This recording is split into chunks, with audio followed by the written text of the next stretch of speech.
Today on the YY family, we're gonna go all the way to Mars to see if there's any life there. Yoo-hoo! Martians! And Uncle Micro and Uncle Scopo are gonna show me why sometimes we forget things. I'm gonna learn firsthand how bees make honey. Honey, I'm home! And my dad's gonna show me how a photocopier works. And we're gonna travel back in time to the Ice Age. Whoa, it can't get much cooler than that! Come along with me and meet the smartest family in all the town. The YY family. Mom can make it plain to see that what goes up eventually comes down. The YY family. Come and meet the YY family. We got a lot of real know-how. Frank knows a lot about farming. Ask him and he'll show you now. I can hear please why. When I land, I'll tell you why. Meanwhile, there's a dragon making some kind of a potion in a vat. The YY family. And Grandma's no stranger. She can teach you all the dangers found in that. The YY family. Max is a mechanical marvel. Why? I know a copy kind of guy. Maybe he can show you the answer now. If you want to take a look inside. Everybody's in a lather. Rushing, wondering what's the matter. Every person here's a cry. Rushes to the baby side. What's the deal? What could it be? Just on the YY family. You've seen nothing like this. With these two guys you can't miss. You wonder what's inside you. These are just the guys that guide you. Come on, let's go. Let's go, let's go. These guys are in the know. Micro and Scopo.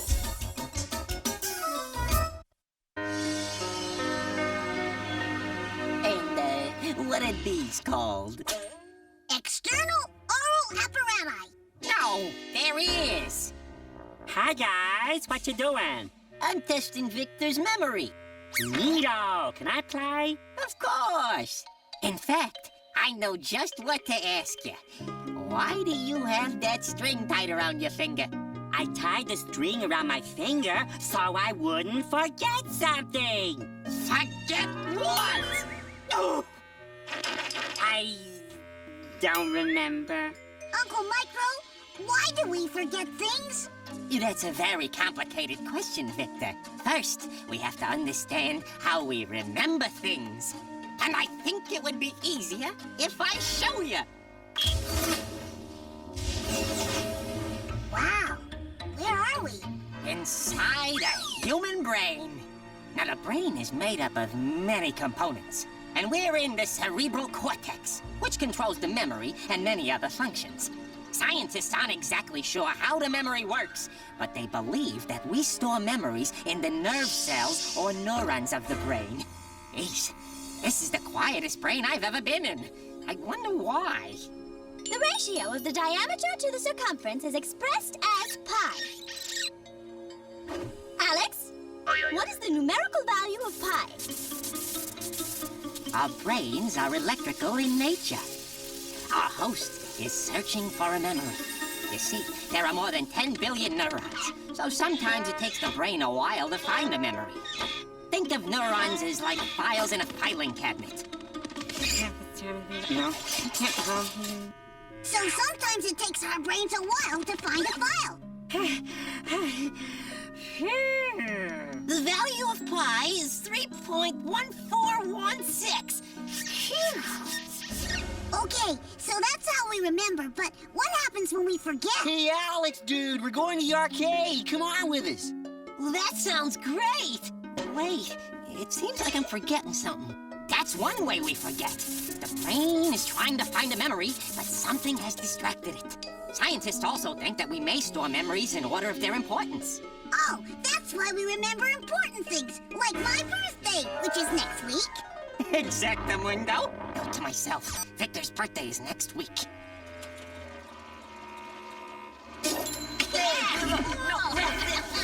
Whoa! Something woke this kid up. His brain is working overtime. Ow! Let's get out of here! Ah!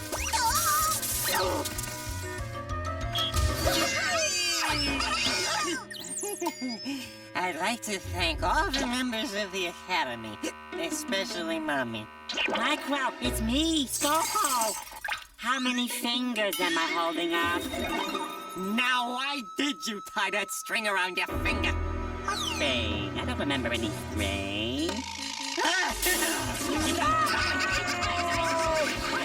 micro now.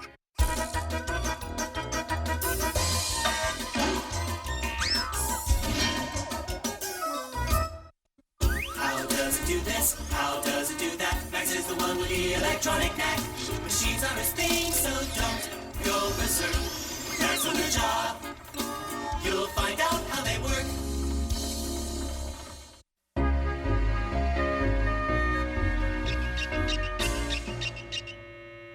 Look, Dad, I'm all finished. Great. Let me see. Oh, this cake looks good enough to eat. Now we'll photocopy it to make invitations to your birthday party. How does the copy machine work? Well, it's kind of like a camera. It photographs your drawing and copies it onto a sheet of paper. Here, I'll show you. Abracadabra, alakazam! Give me a cross-section, show me a cam! Wow! Oh, my! Cool! Now then, when we make a photocopy, this powerful lamp lights up your drawing. The image is projected onto this mirror, which reflects it to this lens, which focuses it onto a second mirror, which sends the image to this cylinder called the drum. Come on, we'll get a closer look. Okay! When I say go, hit that button, okay? Go? Button? I've got it! Hang on, Victor! Hey, look at the result! My, what a big nose you have! The better to steam up the glass with. Hey, Basalt! Move back a little. Good. Now put Victor's drawing on the glass and press the button. There's the lamp. It moves under the glass and lights up the image. Now let's follow the light. Mirror, lens, mirror, drum! Hey, it's my picture! Right. And the drum is going to transfer the image to a sheet of paper. Let's watch it work. A drum is covered with little dots of light. Those are electrons, tiny electrically charged particles. Electricity runs through the drum. Now watch what happens to the electrons on the lighter areas of your picture. They disappeared. The light makes them do that. The remaining electrons are only on the dark areas of the picture. Now, the drum turns. Hey, Dad, what's that powder? That's powdered ink. It's attracted by the electrons in the dark areas, and it sticks to them. Then the paper passes under the drum, and the image is printed on the paper. Hey! Oh, this is great! Just like the circus! Yeah, who knew making photocopies was such good exercise? Whoa! And here's our copy. Oh, boy, let me see. Oh, what happened to all the nice colors? Well, if it's color you want, it's color you'll get. Color copies work the same way. You just need blue, green, and red filters in front of the lens, color ink powder in addition to your black powder, and before you know it... It's in color! That's it, Dad. Oh! Oh, no! My invitations!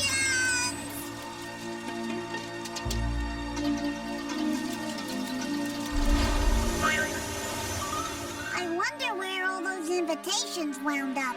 Huh?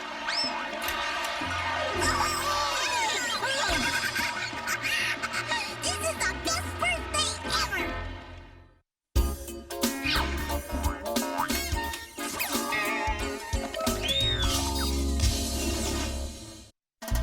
Hey, the questions that you have are not too serious. The animals and plants are not so mysterious, so have no fear. Everything will be made clear. Vanilla, Quick, and Quack are here.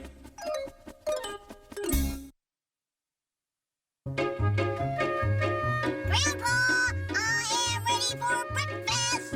Ah, just leave everything to me in my new and improved, fully automatic, solar-powered instant baby breakfast maker. Patent pending. Breakfast for my favorite grandson, including a jar of sweet honey for his toast. Any questions? Where did the honey come from? Vanilla, could you come in here a moment? The store gets honey from bees. And here they come now. Mom, how can bees make honey when they're so busy dancing? He's doing a special dance to tell the worker bees he found lots of sweet nectar. Nectar? Where? In all these flowers. Oh! nectar? No, that powdery stuff's pollen. The pollen sticks to the bees' legs, and when they go from flower to flower, the pollen spreads. The pollen helps the flowers make new flowers. That's called cross-pollination. And we have these really handy pollen baskets on our legs so we can gather pollen. If the dry stuff is pollen, the syrupy stuff must be nectar. You're right, Victor. And without nectar, there would be no honey. Bees have a long tongue called proboscis that works like a drinking straw. That must be how he slurps the nectar out of flowers. Oh, that looks good. Can I try? Of course. Oh, is my nectar turning to honey? Oh, no. Bees have special stomachs that turn the nectar into honey. Time to return to the hive and finish the job. Care to join us? We'd love to. Come on, Victor. When the bees are full of nectar and pollen, they go back to the hive. What's a hive? A hive is a honey factory, honey, and much, much more. Honey, I'm home. Ah, comb, sweet comb. What's a comb? A special bee factory with 6-sided wax cells that the bees fill with the flower nectar from their honey stomachs. The bees add special ingredients to help the nectar along. Then, as some of the water evaporates, the nectar becomes pure, sweet honey. Delicious! My compliments to me! It's honey, all right. But what's the leftover pollen for? They mix the honey with the leftover pollen to make a special food for their babies. Why do bees make so much honey? They'll never eat it all. They need it for all the baby bees growing up in the nursery. See? Looks like our bee friends have adopted Quick and Quack. They want to feed them too. That's why bees make honey. And because they make so much, we get to eat the leftovers. Yum! Any questions? Yeah! How do I get this stuff off of me? Well, I just happen to have my new and improved semi-automatic bird cleaning machine.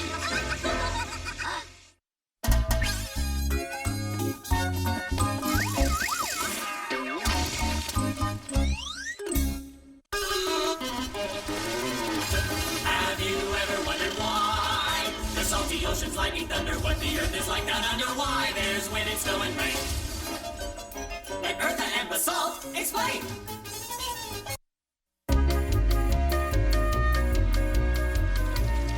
What happened? It looks like another ice age hit here. The refrigerator's broken. I have to call the repairman. Grandma, what's an ice age? Well, many thousands of years ago, a lot of the Earth was covered with ice. Come on, I'll show you what I'm talking about. Oh, Basalt! We need to do some time traveling! Do you know what this is? It's New York! Oh my, somebody should have paid their heating bill. No. This is New York 18,000 years ago, at the height of the last great ice age. This ice age lasted more than 20,000 years and ended less than 10,000 years ago. The Earth has gone through several ice ages. They come in cycles. Each one is different in how long it lasts, how far it spreads, and how cold it gets. Basalt, to the North Pole, please. Hey, this looks exactly like New York did. Yes, well, Victor, ice is ice. This is the top of the Earth, the North Pole. Visual aid time! Okay. Now, imagine a line running from the North Pole straight through the center of the Earth. The Earth rotates around that line. Scientists call that line the axis. The Earth's axis is actually tilted in relation to its orbit. Now, as the Earth moves around the sun, the half of the Earth that's tilted away from it is going to have shorter days and colder weather.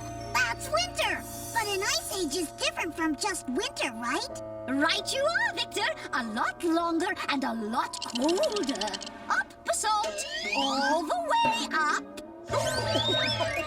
Now, just as Basalt here is wobbling as he spins, the Earth wobbles slightly as it spins, which means the axis is tilted more than usual.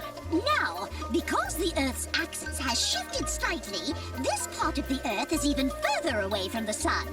Wouldn't that make the winter colder and longer than usual?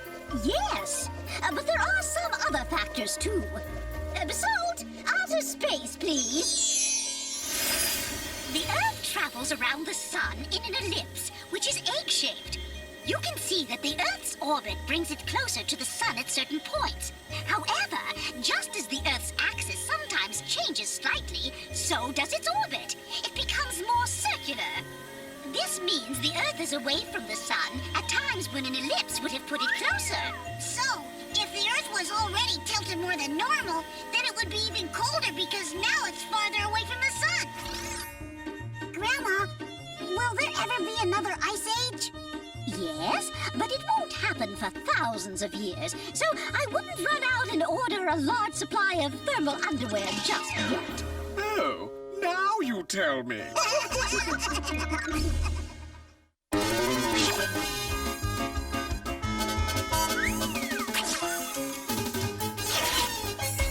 Who has all the answers about the sun and moon and stars? That would be Zygo-matic. Who can tell us all about the atmosphere and Mars? That would be Zygo-matic. Pick a spot in outer space, they've been all around the place. Zygo-matic, here they come. The coast is clear, Cadet Victor. Affirmative, Captain Matic!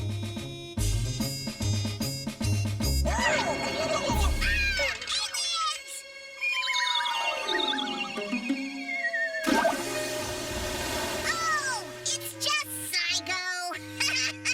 You scared me. He's certainly the scariest Martian I've ever seen. You've seen Martians, Grandpa?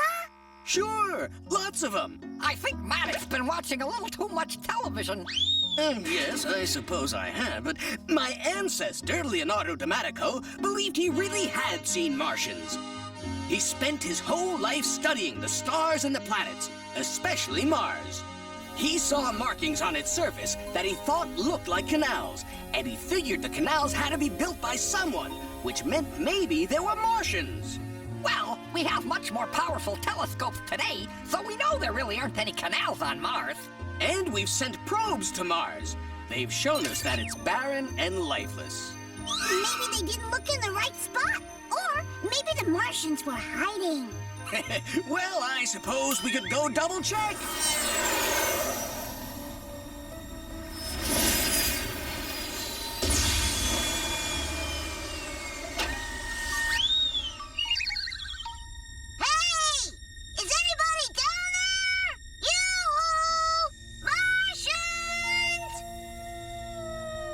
Sorry, Victor, there's no one here but us. Mars is a dead planet. The air is unbreathable here. The wind blows sometimes at 100 miles an hour. And it's so cold that any water on Mars is frozen solid. Without water in liquid form, there can be no life. So there really isn't any life on Mars? No, there isn't. But the appearance of the planet's surface suggests there was flowing water here once, a long time ago. And if that's so, then perhaps there was life on Mars at one time. Say, Grandpa, what about the other planets? Well, we haven't explored the whole solar system yet, but we are pretty sure there's no life on any of the other planets in our solar system. But don't forget that there are billions of stars out there, and some of them are bound to have planets. And there's a chance that some of those planets will support life. That's why there's a program called SETI, the Search for Extraterrestrial Intelligence. These people are monitoring the skies for radio signals that may have come from intelligent aliens. Cool! So far, they haven't found anything, but the universe is incredibly huge, and they can only listen in on one tiny area at a time. Hey, what's going on? Mayday! Mayday! Alien fleet approaching Earth! Maybe they picked up a message from an intelligent alien. I think they've picked up Grandpa Maddox playing one of your video games. Eat hot laser, you green, slimy mutants! You're battling Captain Maddox, defender of the universe!